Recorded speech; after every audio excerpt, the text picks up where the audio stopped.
Ouçamos a Jesus, a nossa fortaleza. Eu quero convidar Reverendo Hélio Carlos, por favor.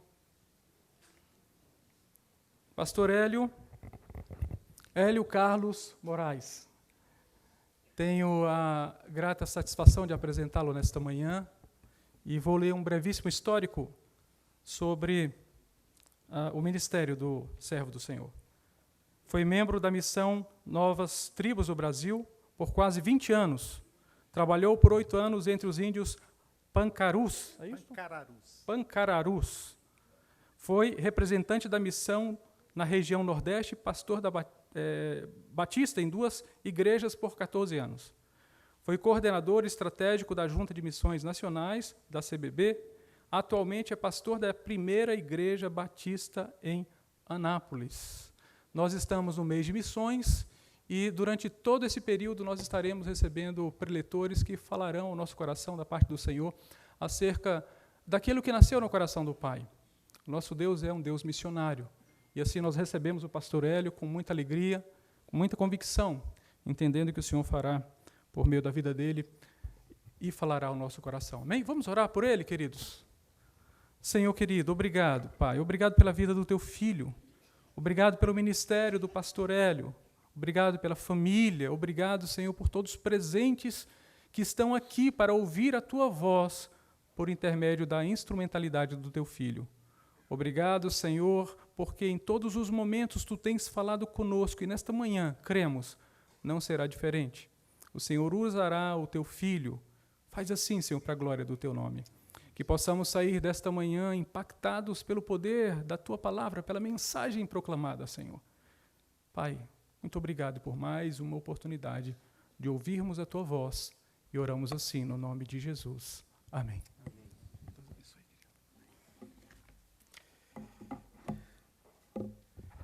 Graça e paz, irmãos.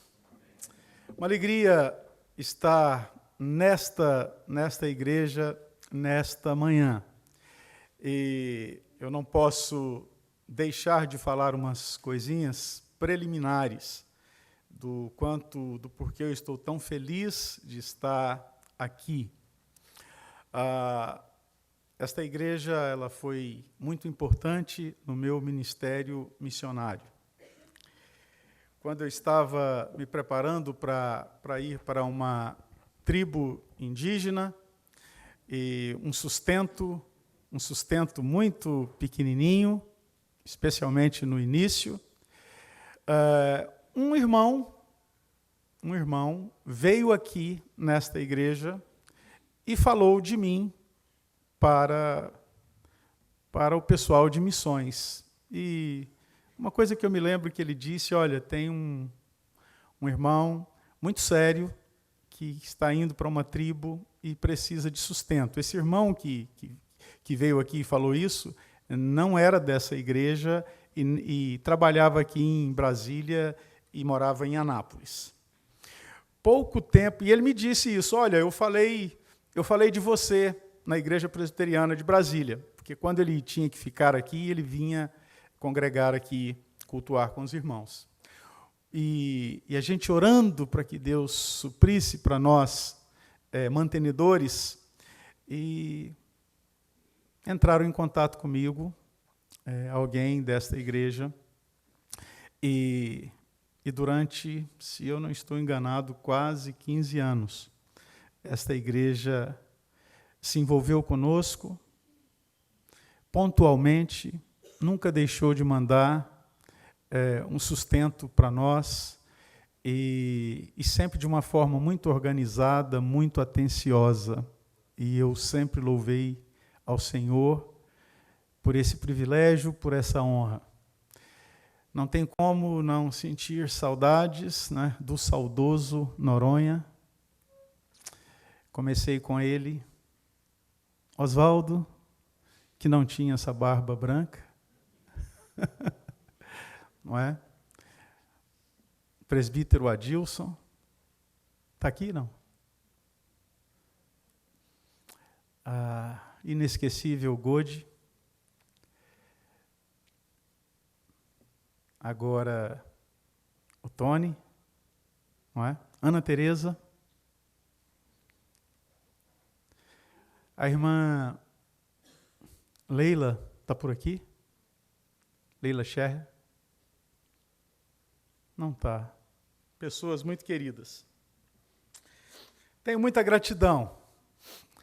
Fomos trabalhar numa tribo indígena e ali, durante 8 anos na tribo, plantamos uma igreja, tem uma igreja funcionando lá para a glória de Deus. O pastor que está à frente da igreja que plantamos ali naquela aldeia é um índio pancararu que Deus nos usou para ganhá-lo para Jesus, para discipulá-lo, para prepará-lo para o ministério. Deus me usou no sustento dele e hoje ele está à frente daquele trabalho e se há uma glória que Deus permite eu ter nessa vida, é essa, de saber que tem uma igreja plantada lá no meio dos pancararus e um pastor que está cuidando dela, filho na fé, alguém que tinha o status de feiticeiro na tribo. Há talvez uns 15 anos eu passei por esta igreja e preguei aqui, e me lembro com muito carinho também do reverendo Adail Sandoval. Irmãos, antes de falar sobre o assunto que eu desejo abordar nessa manhã, eu gostaria de lembrar com os irmãos algo muito importante. Nenhum de nós que estamos aqui nesta manhã nasceu salvo do pecado. É verdade, nós sabemos disso. Nós não nascemos salvos do pecado. Alguém precisou pregar o evangelho para nós, para que pudéssemos crer. Eu faço questão de começar essa reflexão dizendo isso para os irmãos, porque precisamos aceitar um fato inquestionável. Nossa salvação é resultado da obra missionizada por homens fiéis que obedeceram ao ID do Senhor Jesus. Nós somos o resultado do esforço missionário de homens que consideraram a obra missionária não um estilo de vida, mas a própria vida. Entenderam isso. E nós precisamos entender isso também, independentemente de vocação, mas de chamado nós temos. Esse culto que estamos prestando ao nosso Deus nesta manhã, essa série de conferências, nesse tradicional mês de agosto, não é, de missões nessa querida igreja, só é possível porque homens fiéis obedeceram às exortações da palavra de Deus sobre a necessidade de irmos por todo o mundo e pregarmos o evangelho a toda criatura. Prezados, queiramos ou não, nós teremos que admitir que a obra missionária tem tudo a ver com as nossas vidas. Poderá acontecer de muitos crentes passarem suas vidas inteiras sem ter feito nada pela obra missionária. Infelizmente, isso pode acontecer, e tem acontecido com muitos. Mas jamais crente algum poderá dizer que a obra missionária não fez nada por ele. Porque nós somos o resultado do esforço missionário de homens fiéis que renunciaram ao conforto, ao bem-estar, a privilégios, à comunhão com suas igrejas, à comunhão com suas famílias, ao amparo de seus países e seguiram um rumo aos campos que estavam brancos para serem ceifados. Eu atendi ao chamado e à vocação para missões porque não conseguia ler a Bíblia e me contextualizar dentro dela, senão realizando missões. Eu não via coerência entre o que eu estava fazendo e a necessidade do mundo perdido. Trabalhava numa multinacional, chefiava 2 departamentos, e Deus me chamou para uma obra específica, pelo menos no seu início, no início do meu ministério, trabalhar com os índios, com indígenas. Esse círculo de homens fiéis, alcançando outros homens, e todos indo pregar o Evangelho, não deveria parar nunca. Homens ganhando homens, que ganhariam homens, que ganhariam homens. Mas o que precisa acontecer conosco para que sejamos instrumentos de Deus no alcance daqueles que ainda não conhecem o Senhor? O que precisa acontecer conosco para que sejamos testemunhas fiéis do Senhor para aqueles que estão muito próximos de nós?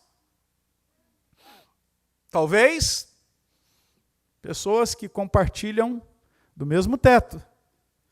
E para aqueles que estão nos lugares mais longínquos.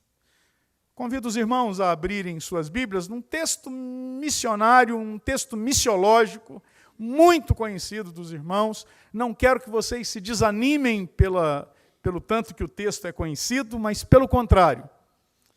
Quero que vocês atentamente me acompanhem para aprendermos coisas preciosas que Deus me ensina neste texto, que está no capítulo 12 do livro do Gênesis. Capítulo 12 do livro do Gênesis. E o Deus que ama tanto missões, Ele vai falar aos nossos corações através desse texto precioso que relata o chamado de Abrão, não é? Para uma grande obra. Gênesis, capítulo 12, versos do 1 ao 4, eu vou ler para os irmãos. Ora, disse o Senhor a Abrão: sai da tua terra, da tua parentela e da casa de teu pai, e vai para a terra que te mostrarei. De ti farei uma grande nação, e te abençoarei, e te engrandecerei o nome. Sê tu uma bênção. Abençoarei os que te abençoarem, e amaldiçoarei os que te amaldiçoarem. Em ti serão benditas todas as famílias da terra. Partiu, pois, Abrão, como lhe ordenara o Senhor, e Ló foi com ele. A primeira coisa que eu quero destacar, prezados, neste texto, é o que Deus mandou Abrão fazer. O texto começa: ora, disse o Senhor a Abrão, sai. Para que Abrão pudesse realizar a grande obra que Deus queria que ele realizasse, irmãos, era necessário que ele cumprisse a ordem de sair. Deus ordena para Abraão sair da sua terra, da sua parentela, da casa de seus pais, não é? E o que aprendemos aqui, irmãos, é que Abrão não poderia realizar a obra de Deus ficando. Aliás, ninguém pode realizar a obra de Deus ficando. Eu vou explicar melhor isto. E Abraão não poderia chegar para Deus quando Deus o chama e dizer assim: ah não, Senhor, eu amo demais o Senhor para sair desse lugar. Eu amo demais os cultos. Eu amo demais tudo que eu estou fazendo. Senhor, eu amo demais a vida que eu estou levando para o Senhor. Senhor, eu vou fazer diferente, eu vou construir mais um altar, eu vou fazer mais coisas por aqui e vou cultuá-lo ainda mais. Prezados, com certeza isso não iria satisfazer o coração de Deus por um motivo muito simples. Porque a mesma pessoa que estaria dizendo para Deus que o amava e que queria cultuá-lo mais, nesse momento aqui estava desobedecendo. Para que Abrão cumprisse os propósitos de Deus, era necessário que ele obedecesse à ordem explícita do Senhor. Saia, Abrão, deixe o que você está fazendo. No caso de Abraão, Deus mandou que ele saísse da sua terra, da parentela, da casa dos pais. Mas e no nosso caso? Talvez Deus requeira de nós, e especialmente daqueles que ainda não estão envolvidos com a obra missionária, talvez Deus requeira que saiamos de outras coisas. Quem sabe de alguns apegos que temos às coisas materiais ou seculares que estão à nossa volta. E o secularismo, irmãos, temos que admitir, o secularismo está nos engolindo. Está engolindo a igreja. Engoliu a Europa Ocidental. Engoliu a Europa Ocidental. Alguns anos atrás, eu fui pregar no leste europeu, na Rússia, na Polônia e na Ucrânia, inclusive ajudado por esta igreja. Recebi uma oferta especial do presbítero Adilson, já que ele não está aqui, ele não vai ficar chateado de eu falar. E é muito claro que está havendo um avivamento no leste europeu, porque lá não está tão secularizado. Se o inimigo de Deus e das nossas almas descobre que a secularização nos fascina, não nos faltará, irmãos, coisas para gostarmos, para querermos, objetivos para alcançarmos. Quem sabe Deus não queira que saiamos um pouco de alguns hábitos que têm nos atrapalhado. É possível que determinado hábito nos tire do envolvimento com a obra do Senhor. É necessário que saiamos um pouco do nosso comodismo, do nosso conforto. Como nós gostamos do aconchego dos nossos lares. E não tem nenhum problema nisso, enquanto isso não nos impede de adorar primeiro, de nos envolver primeiro, de seguirmos aquela ordem que o Senhor Jesus deu de buscá-lo em primeiro lugar, o seu reino e a sua justiça. Deus quer nos dar muitas coisas e eu creio na doutrina da prosperidade. Eu creio na doutrina da prosperidade. Não nessa doutrina nefasta que é pregada por aí, de que o crente não adoece, de que o crente, isso, que tem que ser por cabeça, tem que ser por cauda. Há uma doutrina da prosperidade na Bíblia, que ela vem buscando o Senhor, primeiramente, o seu reino, a sua justiça em primeiro lugar, e as demais coisas vos serão acrescentadas. Como nós supervalorizamos tudo aquilo que está em nossa volta.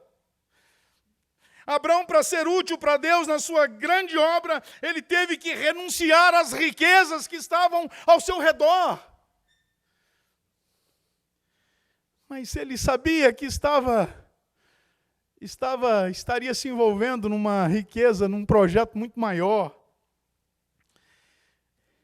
Precisamos, irmãos, sair de onde estamos para chegarmos aonde está cada ser humano que perece sem o Senhor Jesus. Precisamos sair. Com muita honra no meu coração, eu estou antecedendo ao pregador da noite, o reverendo Wildo, que está aqui nessa manhã e vai estar logo mais à noite. E muitos conhecem a história dele. Mas um homem que saiu do seu conforto para ir socorrer os moradores de rua e tem um ministério brilhante. Não há envolvimento sem sacrifício. Não há, prezados. Não há. Nós, no mínimo, teremos que passar por cima do nosso coração enganoso, que quer dizer para nós que precisamos disso, que precisamos daquilo, que isso nos fará falta e tudo mais. Mas nós precisamos sair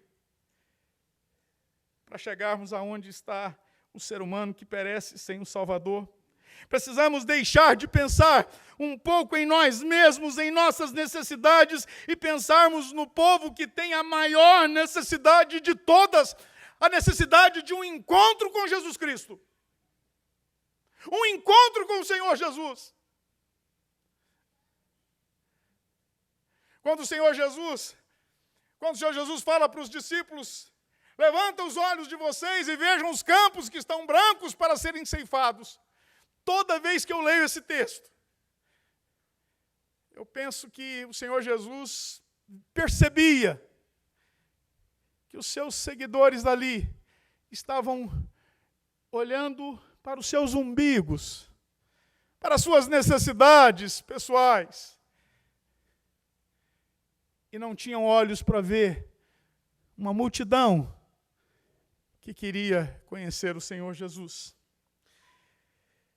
Quando eu penso sobre necessidade de um encontro Salvador, eu me lembro de uma experiência que eu tive lá na tribo. Eu estava evangelizando um grupo, e tinha uma indígena, a Vera.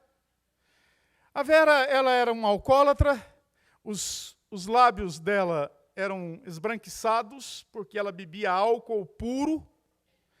Ela tinha 5 filhos, e foram tomados esses 5 filhos dela, porque ela não tinha a menor condição.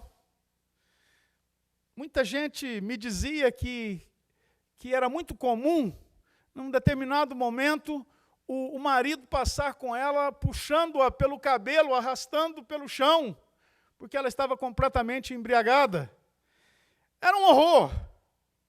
Era um horror aquilo, irmãos. E eu evangelizava um grupo, e a Vera começou a ir para aquele grupo, e ela ficava escondida, ouvindo. Depois ela foi se aproximando e tal. E um dia, eu fiquei sabendo que a Vera havia se convertido. Vera entregou a vida para Jesus. Eu falei, mas como foi isso? E aí eu fui lá. Foi Vera. Isso ela passou a ouvir os estudos que eu estava dando para aquele grupo, e ela deu um testemunho, irmãos. Ela disse que ela não sabia fazer um O com o fundo de uma garrafa. E ela então disse que Deus fazia uma coisa fantástica com ela. Ela disse que depois dos estudos que ela ouvia comigo, ela ia para casa e ela disse que ficava ouvindo. Ficava na mente dela, ela disse que Deus repetia nos ouvidos dela tudo aquilo que ela havia ouvido no estudo. E ela disse que um dia, num determinado estudo que eu dei, ela disse que chegou num cantinho do quartinho dela lá, que era uma casa de taipa, era um horror, tudo, trevas, chama trevas, irmãos. Tudo muito ruim. Tudo horrível. Onde falta Deus, falta tudo. E Vera disse que agachou na confluência das duas paredes ali, naquele cantinho, disse que ficou de cócoras e falou assim para Deus: Senhor, eu aprendi com um pastor que eu não escolhi. Eu nasci pecadora. Eu não tive escolha. Eu nasci em pecado. Mas eu aprendi no dia de hoje que eu posso escolher não morrer pecadora. E, Senhor, eu quero te pedir, tudo isso Vera sozinha, Senhor, eu quero que o Senhor me salve. Eu não quero morrer desse jeito. E ela disse: pastor, o senhor não está entendendo o que me aconteceu. A paz inundou meu coração. Eu tive sentimentos, no linguajar dela, né? Pastor, eu tive sensações, sentimentos que eu nunca tinha sentido na minha vida. Irmãos, para a glória de Deus, Vera não somente se converteu, Vera recuperou a guarda dos filhos. Vera ficou mais bonita. Ela nos testemunhos dela, ela disse que até mais bonita ela ficou. Lógico. Ela passava a tomar banho, ela cortou o cabelo, reverendo Wilton. Sabe muito bem como que é isso? Vera, irmãos, pasmem. Vocês vão, talvez depois, num outro vocês possam querer, eu posso dar detalhes disso para vocês. Vera se tornou a líder das mulheres no grupo de crentes lá desse trabalho Pancararu. Vera está firme com Jesus. Vera está ganhando seus filhos para Jesus, está ganhando a sua família para Jesus. Sabe por quê, irmãos? Porque o Evangelho, que é o poder de Deus para a salvação de todo aquele que crê, chegou, porque alguém saiu.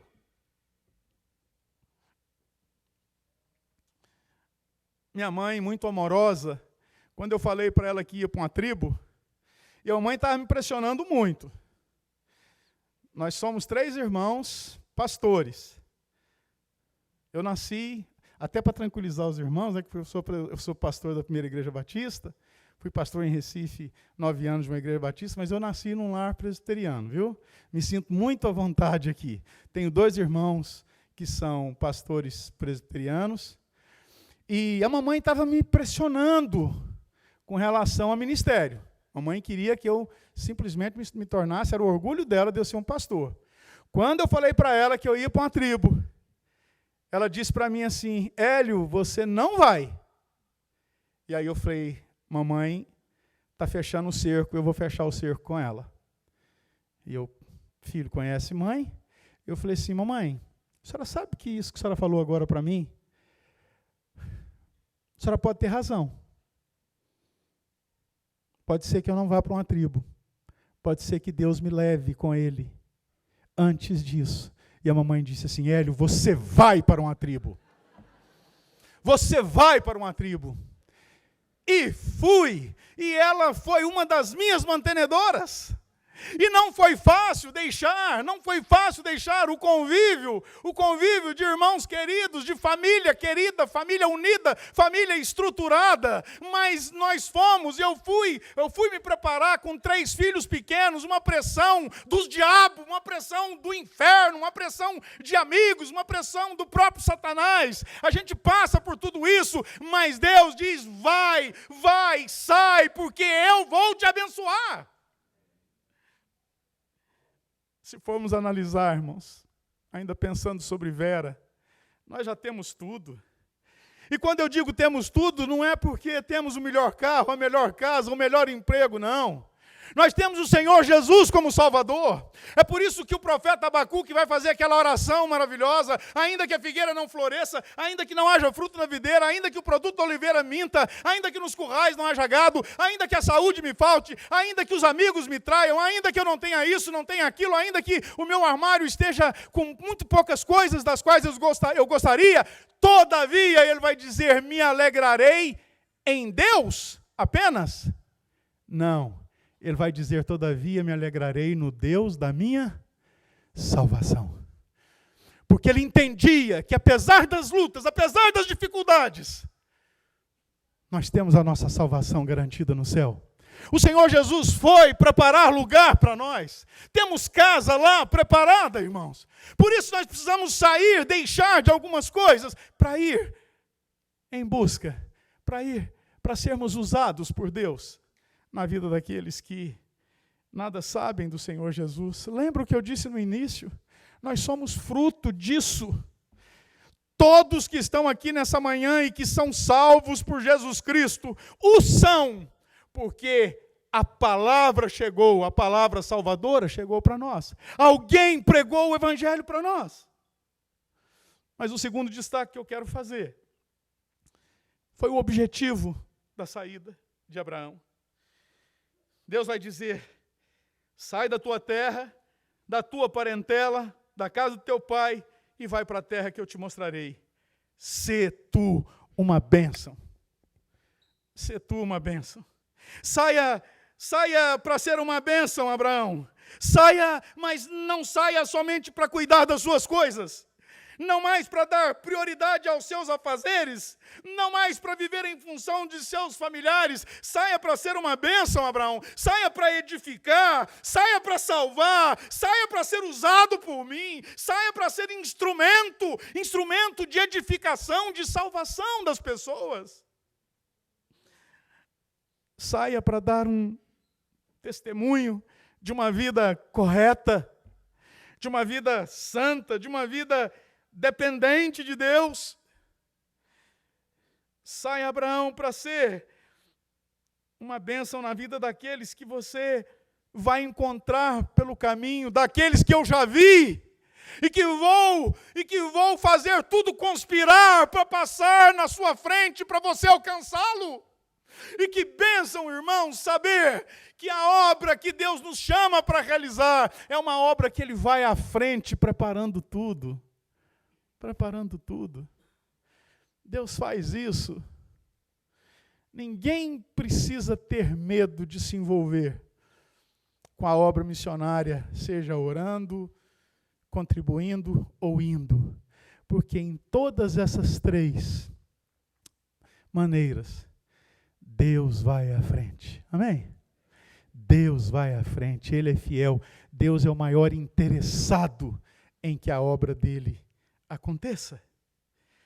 Saia para agir como se Deus exortasse por meio de você. Saia para ser um embaixador do reino. E o terceiro destaque que eu quero gastar um pouquinho mais de tempo é a promessa que Deus fez para Abraão. De ti farei uma grande nação, e te abençoarei, e te engrandecerei o nome. Abençoarei os que te abençoarem, e amaldiçoarei os que te amaldiçoarem. Em ti serão benditas todas as famílias da terra. Que coisa incrível, queridos irmãos. Deus tinha um propósito muito bem definido ao dar aquele mandamento para Abraão. Uma das coisas que eu acho mais maravilhosas de servir ao Senhor, irmãos, é saber que Deus já viu lá na frente. Não é bom isso? Deus já viu lá na frente. Deus sabe o que Ele nos pede, porque Ele já viu lá na frente. O salmista diz que Ele conhece a nossa estrutura e sabe que somos pó. É tão maravilhoso saber que o nosso Deus já viu o nosso futuro e sabe então o que Ele pede e o que Ele coloca no coração de cada um de nós. Deus tinha uma promessa para Abraão e Deus tinha um resgate para fazer. Estava na mente de Deus ter um povo que fosse separado completamente para Ele, a fim de salvar o mundo inteiro. Era um plano espetacular de Deus. É um plano fantástico e maravilhoso que Deus tem para cada um de nós, para cada um que resolve obedecer. Resolva, obedeça ao Senhor, e você não tem ideia do que Deus vai fazer. Ele é o Todo-Poderoso, Ele tem capacidade para fazer. Vou voltar a falar no reverendo Wildo de novo. Eu conheci o reverendo Wildo, acho que ele nem sabe disso. Eu conheci o reverendo Wildo numa agência do Bradesco lá em Anápolis. Eu estava conversando com o gerente, quando o reverendo, ele não vai lembrar disso, quando o reverendo Wildo falou para o gerente assim, fulano, eu estou sabendo que o Bradesco está fazendo uma reforma aqui, e que tem uns móveis aqui, velhos, e eu queria doação lá para o meu albergue. Lembra disso não, né, reverendo Wildo? Mas você sabe que você fez isso muitas vezes, né? Aí, eu fico pensando, reverendo Wildo, será que você imaginava o que a Missão Vida iria virar? Eu participei há 2 anos atrás de um encontro lá na Missão Vida. Ninguém imagina, irmãos, o que Deus pode fazer na vida daquele que o obedece. Porque Deus tem ali anotado, está tudo planejado. Deus tem o controle disso e o poder para fazê-lo. Se Deus te pedir para você contribuir mais com missões, Não caia na bobeira de não fazê-lo, não. Porque você não sabe o que Deus está preparando para você. Deus quer encontrar canais. E quando Ele encontra, eu poderia passar o dia inteiro aqui dando testemunho de irmãos que chegaram a orar e falar para Deus assim, Senhor, para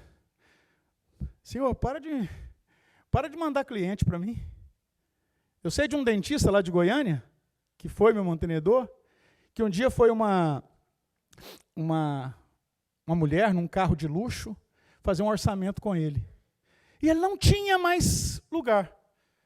Aí ele pegou e falou assim, bom, o que eu vou fazer? Tem que atendê-la, eu vou fazer um orçamento 5 vezes maior. Fez o orçamento e ele disse que ficou até com medo de entregar para a mulher aquele orçamento. Aí a mulher olhou, rica, olhou e falou assim, muito bem, doutor, que dia que eu começo? Aí ele falou, misericórdia. Aí ele disse que despachou a mulher lá, arrumou um jeito, e ele disse que orou desse jeito, Senhor, por favor, eu não vou parar de contribuir com o senhor, não. Mas eu não dou conta mais de tanto cliente. Esse irmão sustentava muitos missionários no campo, e Deus o abençoava, porque Deus encontrou ali um canal. Deus encontrou ali uma pessoa que Deus sabia que podia abençoar, porque abençoaria outros. E quantas pessoas nós conhecemos assim? Fique atento. Se Deus colocar no seu coração para contribuir com missões, faça isso. Seja inteligente. Faça por fé e por inteligência. Aí Deus vai prometer grandes coisas para Abraão. Te mostrarei a terra que vais habitar. Abraão, você não vai ficar vagando por aí, não.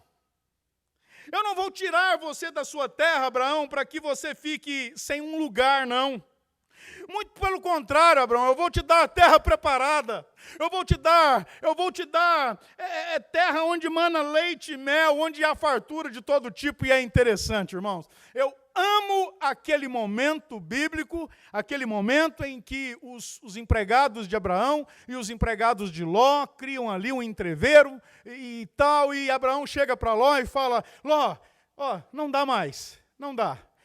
Os nossos funcionários estão brigando, e Ló, escolha aí para onde você vai.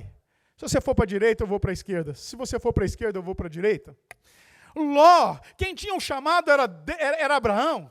Ló era sobrinho. Ló tinha que ter falado, que é isso, tio? Nunca eu vou escolher. O senhor escolha o que sobrar para mim, eu vou. Mas não, a Bíblia diz que movido pelo coração enganoso, por inferência, a Bíblia diz que Ló olha para as campinas do Jordão e vai armando suas tendas até Sodoma e Gomorra. E Abraão ficou com o deserto. Mas por que Abraão teve essa atitude? Porque Abraão sabia que no caminhar, na missão que Deus havia dado para ele, o que não podia faltar era Deus. Não adianta estarmos nas campinas do Jordão e Deus não estar conosco. E no deserto com Deus é a coisa mais maravilhosa do mundo. Que o digam as pessoas que têm passado por lutas deste momento, como é maravilhoso ter Deus ao nosso lado no deserto, nos momentos das lutas e das dificuldades. Eu vou suprir, Abraão, toda a condição para que você cumpra o meu objetivo de ser uma bênção com a sua vida. A obra que Deus nos chama para realizarmos, irmãos, é a obra que Ele vai realizar através de nós. Isso não te encanta? Vou repetir. A obra que Deus nos chama para realizar é a obra que Ele vai realizar através de nós. Que coisa maravilhosa! E Ele vai dizer, de ti farei uma grande nação. Abraão, eu vou frutificar de tal maneira a sua vida que farei surgir da sua descendência uma grande nação. Observem aqui, prezados, que não é Abraão que irá fazer, mas Deus o fará. Deus o fará. Ele é a videira verdadeira, nós somos os ramos, nós apenas precisamos estar nele, em obediência a Ele. Jonas custou a entender isso. Como é que eu vou pregar o evangelho naquela cidade que as pessoas arrancam o couro dos inimigos, eles tiram a pele do inimigo, escalpelam?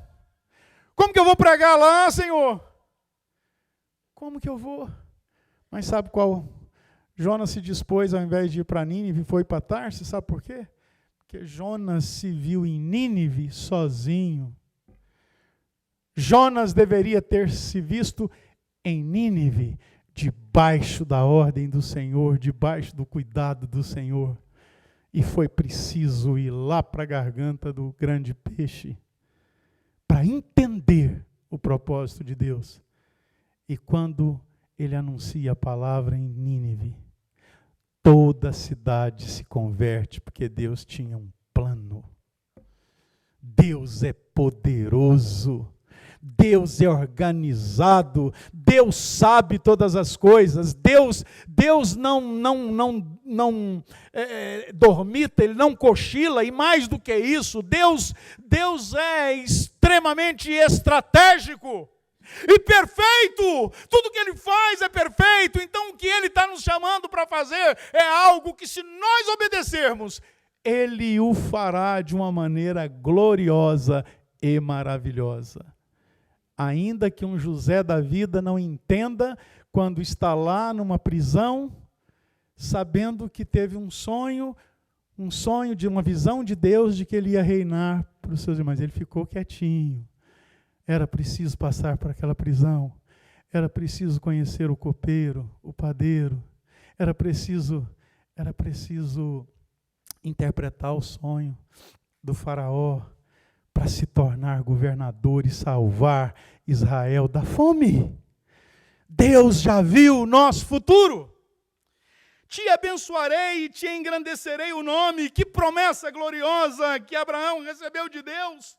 Podem imaginar isso, irmãos? Podem imaginar ouvir da boca de Deus que seremos abençoados? Ouvir da boca de Deus que tudo o que colocarmos à nossa mão será bem sucedido? E que isso não tem nada a ver conosco, nada a ver com os nossos belos olhos, nada a ver com a nossa formação. Isso tem a ver com o propósito que Deus tem e com a capacidade e poder que Deus tem de realizar tudo o que Ele quer na vida daqueles que se dispõem a servi-lo. Quando eu fui conhecer a tribo que eu fui trabalhar, irmãos, eu tive não foi fácil não, porque você faz o curso teológico, depois você faz o curso de sobrevivência na selva, antropologia, análise cultural, transcultural, você faz o curso de linguística, e aí você acha que você está pronto, né? E eu fui conhecer, eu só tinha ido fazer um casamento na cidade do Recife, era a minha experiência com o Nordeste. Aí fui no sertão, num dos lugares mais pobres que existe do país, no sertão do Pernambuco. Irmãos, quando eu cheguei com a minha esposa, fui lá na aldeia, e teve um momento lá assim, que os índios arrodearam a gente assim, e eu tive foi querendo espiritualizar, mas já espiritualizando, todo índio que eu olhava, a sensação que eu tinha quando eles me olhavam era: eu vou te matar, eu vou te pegar, você vai ver o que eu vou aprontar com você. Só para encurtar sobre isso deles, foram as pessoas mais amorosas e maravilhosas que eu conheci na minha vida. Mas naquele momento ali, aí a minha esposa, com meus 3 filhos pequenos, estavam lá conversando com umas indígenas. Teve um momento que eu saí dali, cheguei debaixo de um pé de umbu, que tinha muito lá, com uma sensação horrorosa no coração, de medo, de receio, de tudo e tal. Lembro direitinho, encostei minha testa no pé do umbu, assim, e fiz uma oração rápida e falei: Senhor, se o Senhor não fizer uma obra no meu coração, na minha mente aqui, eu não fico aqui não. Eu não venho para cá não, eu não vou ter condição de trabalhar aqui e servir ao Senhor. E nessa hora, Deus é fiel demais, irmãos. Nesta hora, Deus colocou no meu coração uma promessa que Ele fez para Pedro, que caiu como uma luva naquela hora. Não veio uma voz do céu, não surgiu um relâmpago. No meu coração, Deus falou assim: meu filho, edificarei a minha igreja, e as portas do inferno não prevalecerão sobre ela. Eu não te trouxe aqui para te humilhar, eu não te trouxe aqui para você ficar correndo feito uma barata tonta, sem saber o que fazer. Eu te trouxe aqui porque eu tenho um plano e eu vou cuidar de você e vou te usar se você deixar. 8 anos lá, igreja plantada, funcionando, e saímos, porque estrategicamente é importante você sair para deixar que os nativos, e como eu estava deixando uma liderança preparada, deixar que os nativos, e eu fico impressionado, o Rogério prega melhor do que eu, e tem mais atenção deles do que quando eu pregava para eles. Em ti serão benditas todas as famílias da terra. Tony, quanto tempo eu tenho? Ou já encerrou? Quanto tempo, pastor? Para eu administrar aqui? 10, tá bom? Ótimo. Pastor Heber é um doce. Obrigado, pastor. Em ti serão benditas todas as famílias da terra. O que Deus tinha em mente ao fazer essa promessa era que, irmãos, nada mais, nada menos, já falei sobre Israel, e Deus queria uma nação, mas mais do que isso, Deus tinha um plano de que o Salvador, o libertador prometido, o Senhor Jesus, viria da descendência de Abraão, se Abraão obedecesse. Pode imaginar uma coisa dessa, irmãos? Olha o que Deus tinha em mente. Olha o que Deus tinha em mente, que grandeza é a soberania de Deus, o que Deus pode fazer na vida de alguém que se dispõe a servi-lo, o que Deus pode fazer na vida de alguém que o busca em primeiro lugar. Quando eu me decidi ir para a obra, eu tinha alguns sonhos que eu ainda não tinha realizado. E pensei, agora, missionário, Missão Novas Tribos não assalaria os seus missionários, eles vivem de fé e eu acho fantástico esse sistema, e nada contra também quem assalaria, não é? Então pensei, acabou os sonhos. Irmãos, Deus fez, conforme a promessa, infinitamente mais daquilo que eu pedi ou pensava. Sendo missionário, vivendo pela fé. Coisas de Deus, coisas da soberania de Deus, coisas do seu poder. Ele é o Todo-Poderoso. Deus é o Deus de fatos novos, de situações novas. Ele cria situações novas. Uma moça aí que mudou para algum lugar, que, agora eu mudei para esse lugar, agora não vai aparecer um varão lá para eu namorar e casar de jeito nenhum. Busca o Senhor em primeiro lugar e a sua justiça, e de repente esse príncipe vai surgir, que você vai falar assim, gente, mas como é que pode? Como é que vai surgir justamente aqui, aonde eu menos esperei, aonde eu menos imaginava? Porque Deus tem o controle de tudo e das nossas vidas. Em ti serão benditas todas as famílias da terra. E já estou partindo para finalizar. Então, irmãos, e aqui quando eu penso sobre a grandeza a dimensão de tudo que Deus tinha para Abraão realizar, eu penso no tio Mário. Tio Mário se converteu lá no interior de Minas Gerais, irmão da vovó. Morreu com 90 e poucos anos. Tio Mário, jovenzinho, se converteu. Se converteu e foi daquelas conversões assim. Tio Mário era, como diz uma expressão muito comum, era indecente. Ele era terrível, ele pregava o evangelho mesmo e não tinha esse negócio não. E isso começou desde a conversão.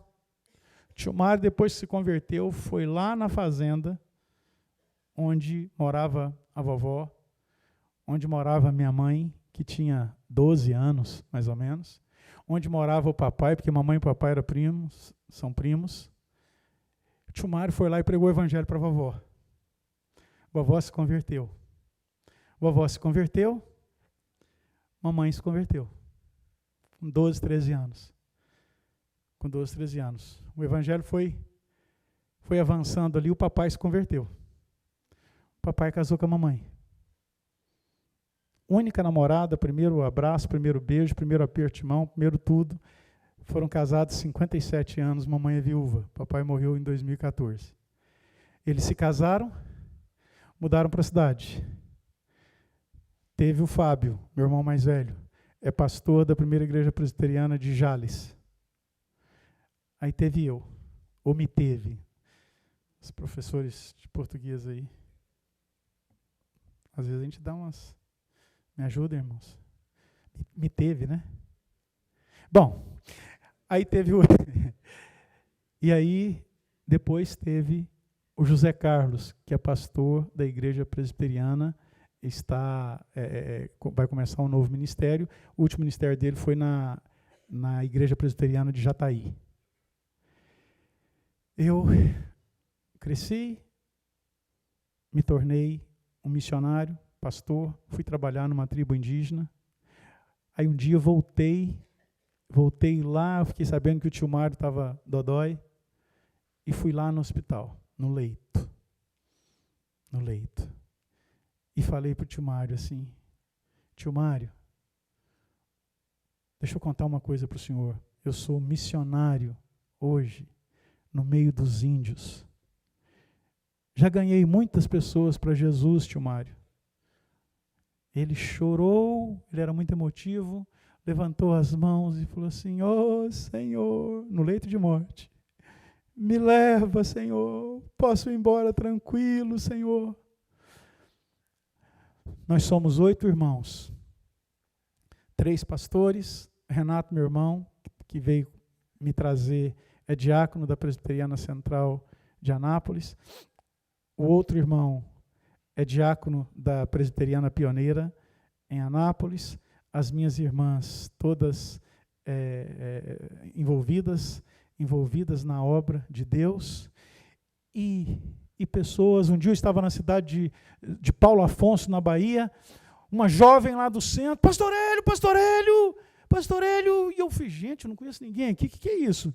Né? Pastor, sim, minha filha, o que foi? Ela falou assim, Pastor Hélio, como eu tinha vontade de conhecer o senhor, eu estou vendo o senhor aqui, sim, mas eu não lembro de você. Eu falei, pastor, o senhor lembra que o senhor pregou num congresso, assim, em tal lugar, assim? Lembro. Pastor Hélio, eu fui uma daquelas pessoas que entregou a vida para Jesus. Pastor, eu já ganhei a minha irmã, eu já ganhei minha mãe, já ganhei meu pai, já ganhei meu irmão, meu núcleo familiar serve ao Senhor.